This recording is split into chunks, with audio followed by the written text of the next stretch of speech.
Hi folks, welcome to the Prepared Homestead. This is Travis. Thank you all for stopping by to watch. It's back into the hot temperatures today. Very, very warm. If you are living in this area, well, any area that's dealing with the hot temperatures right now, be careful. Make sure you're drinking a lot of water. Don't do anything foolish. It might catch you off guard because it's not really that time of the year that typically we have to really worry about heat, at least in a lot of the country that's experiencing this early heat. And the sun is just way more, it's just putting out a lot more than normal. So definitely be cautious of that and make sure you're getting cooled off as you need it, and make sure you drink lots of water. For those of you that have been in the military, you know, you check your urine. Make sure it looks, well, if it's brown, it's bad.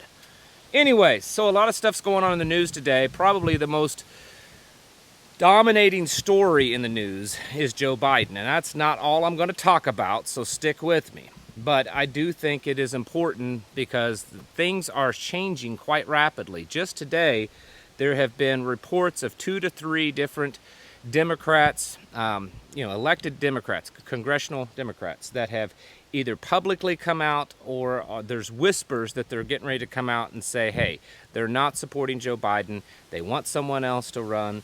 He's too old. Nancy Pelosi said that we should be questioning whether he's, supposed to be running, should be running or not. There's whispers, there's reports, insider reports, that Michelle Obama is working with big money donors to try to start a coalition to have Kamala run as the president. Now that's what, whew, man, we thought we've had it bad with Joe Biden. But there's just a lot of stuff going on, and in fact, I read one little report that. And of course, who knows if this is true or not, but this came from supposedly someone that works in the White House, off record, saying that the people in the White House, the staff, have been shocked because Hunter Biden has kind of stepped up and kind of taken lead on pushing for his father to stay as president. Maybe he's hoping that his father will, commute his sentence or, pardon him or whatever, but who knows? So there's a lot going on there, and like I've said before, through all this, better be waiting for a distraction to happen, and more than likely, when that distraction happens, it's gonna be big, right? Well, a lot of stuff are going on in the news in regards to war stuff.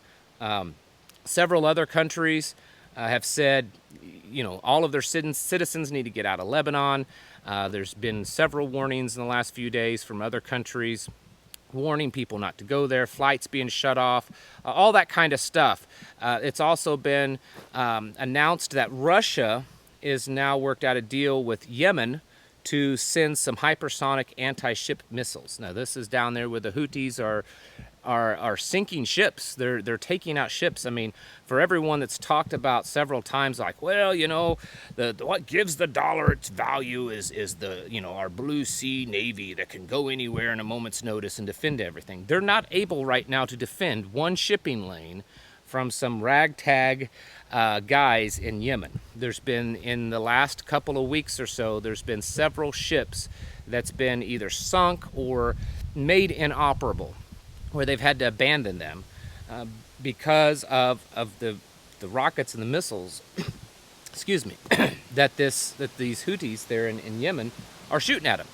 So now Russia's going to be sending them some much more advanced hypersonic or near hypersonic anti-ship missiles. So a lot of stuff could change there. So there's definitely this buildup. There's this continual buildup, and we're getting reports of China now. Not that this is a big surprise, but that China is building ballistic drones for Russia.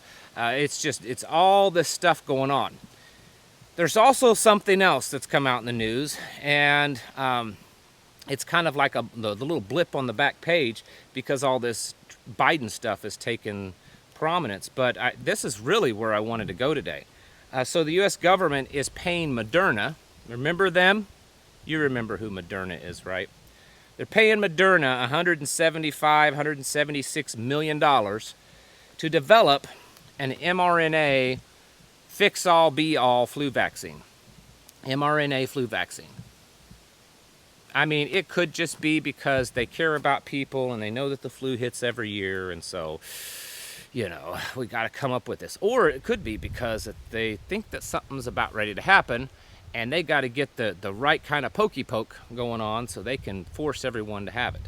I mean, when you add all of this together, war, economic stuff, the Biden debacle, election, all of this stuff, and things like developing an mRNA pokey and the real possibility of war breaking out over the next few days and weeks. I mean, come on, guys.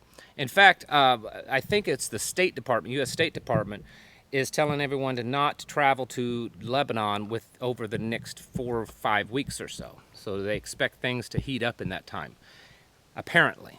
At least that's what it looks like. And so that means we're not too far away from things kind of blowing up.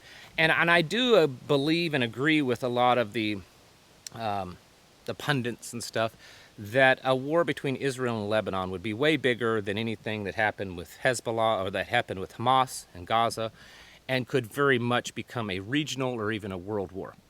So a lot of stuff going on, and you can pick any one of them or any other thing, but there almost has to be a distraction, because the Democrats, the far left, Democrats, far left, Republicans, they all lie. But the far left lies a lot. But they certainly don't want to have to face that even just a couple of months ago, they were arguing that Joe Biden was fully fit and mentally sound and all this, and now they got to dump him and bring in someone new. They want this to be, you know how it is, they want it to be fairly smooth. And plus, the polling is showing that Trump is overwhelmingly leading.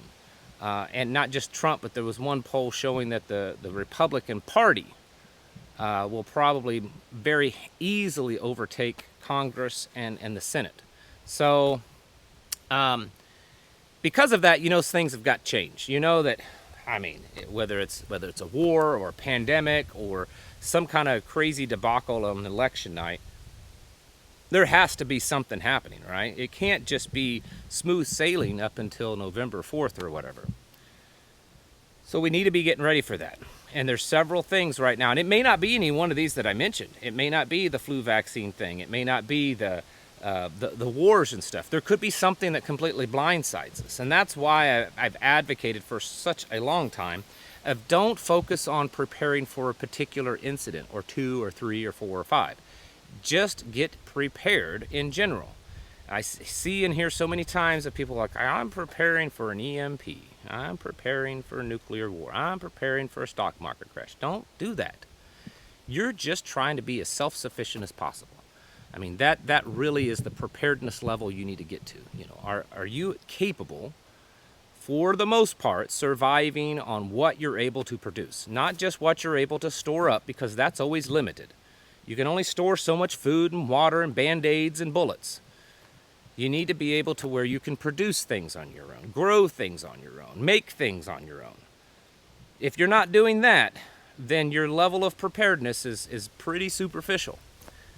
Because the average person can't stock up that much stuff, and even if you can stock up that much stuff, it will run out, and we don't know how long this is going to last. And looking at projections and looking at New World Order plans and stuff, it's very possible and very likely that this downturn, collapse, rock bottom, really hard times could last several years, maybe even more than a decade. I've read reports over the last couple of years from billionaires and other fairly prominent people saying that they expect this collapse to last 8 to 10 years. The average person can't stock up for 8 to 10 years, so you need to be producing stuff on your own or with the group that you have joined or created or developed. And that's why community is important, and that's why self-sufficiency is important. That's why a self-sufficient community is extremely important. One that can take care of each other, that can come to each other's need, help you produce food, defense, put out a fire, all these kind of things. Because if you're doing it on your own, you're very much handicapped. That's just the truth. You're very much handicapped. So, Yeah, looking at all the things that's happening right now and the way things are going, you really should be doing this. And I know that most of you are, but even for the ones that are doing it, you need to kind of kick it up in a few notches. I know I do, because it's heating up, folks. It's time to get your houses in order and prepare yourselves mentally, physically, and spiritually. Thanks for watching. I'll catch you in the next video.